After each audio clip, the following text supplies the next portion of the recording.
There are these unspoken laws that govern almost everything.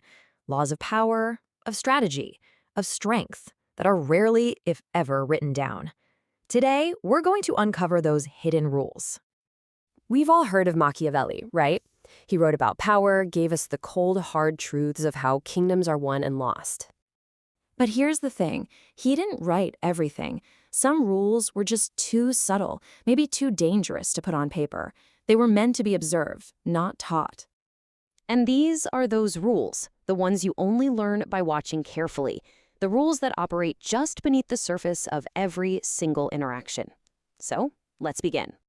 The first, and honestly the most important hidden law, is all about controlling the frame. This really is the foundation of all influence. Power belongs to the person who defines reality first. See, before any argument is even made, before a single negotiation begins, a frame has already been set. The only question is, who set it? Frame control is simply the act of setting the tone, the meaning, and the interpretation of an interaction. It means you cause others to step into the world you've created and play by your rules, often without them ever realizing it happened. You're not fighting for power.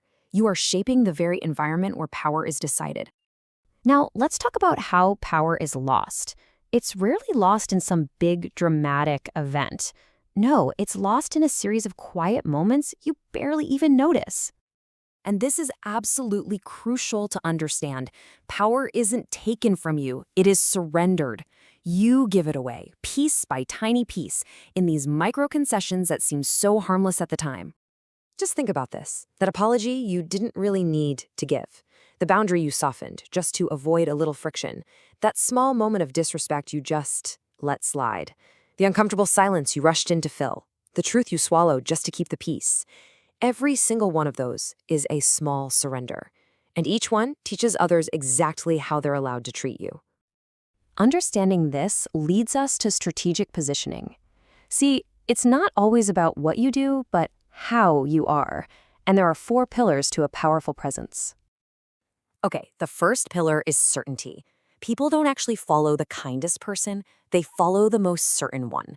Why? Because certainty feels like safety. In a world full of ambiguity, conviction is like a lighthouse. It's a psychological anchor that people are naturally drawn to. Your certainty can make them question their own doubt, not your authority. The second pillar is emotional control. The person who controls their emotions controls the emotional climate of the room. It's simple. When others escalate and you remain calm, you become the anchor. And this isn't about suppressing what you feel, it's about strategic regulation. Your composure in itself becomes a form of leadership. The third pillar is silence.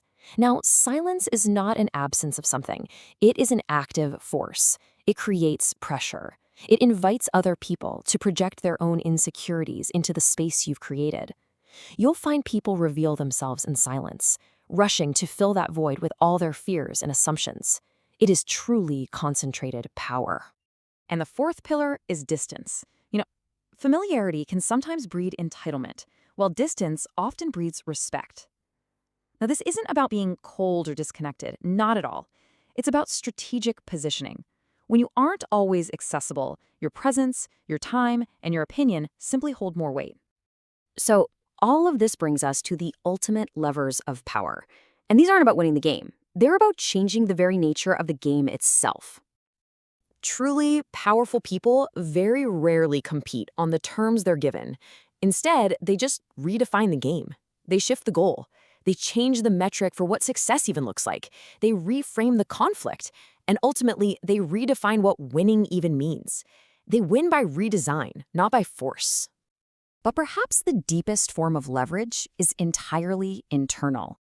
The strongest person in any room is the one who can walk away, not as a threat, but as a quiet statement of self-possession. Because when you don't need a specific outcome, not the job, not the validation, not the agreement, you stop negotiating from a place of fear. When you truly need nothing from a situation, you control everything about your participation in it. These rules were never written down because, well, they were never meant for everyone. They were meant for those who are ready to see the world as it actually is, not just as they wish it would be. Power isn't about domination. It's about awareness. Because once you understand these hidden rules, you stop being a piece in someone else's game. You stop playing it, and you start shaping it. You begin to stand in your own authority with clarity and without apology.